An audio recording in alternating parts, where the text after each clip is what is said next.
สียงยาวๆเพิ่นนั่งหูดมทำนองแน่นผ่านกระจายแล้วกลับขึ้นมาสู่ข้างมองตั้งไข่บนหักเดินฝากเขาเตือนมนแฟนนี่แม่นเสียงลำเบินรอและเสินจับจองก็คือเขาเอาไปงานบ้านผู้ยามปีนี้เพิ่นนางได้กลับขึ้นมาอยู่ยังบังมาสร้างรวมกันแม่เอ้ยแล้วกลับขึ้นมาอยู่ยังมองตั้งไทยบนหักเดินฝากเขาเตือนละมุนแฟนนี่แม่นสิยังลำเบินรอ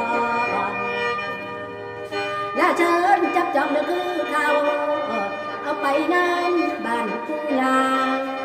ปีนี้เพิ่นนางได้กลับขึ้นมาอยู่ยังบังมาสร้างร่วมกัน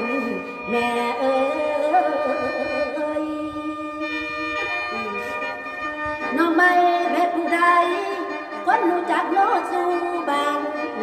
หลานซุ่มเก่าบ่ไปใส่เบาพื้นใจ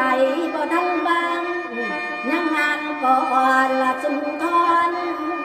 แต่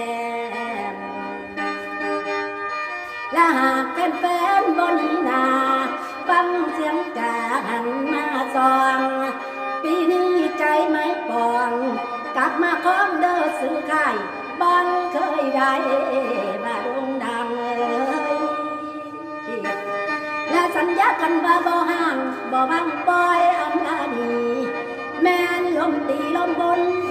สิยังเฉยจับมืออายและฟังบรรยายเสียงแน่นเพิ่นนา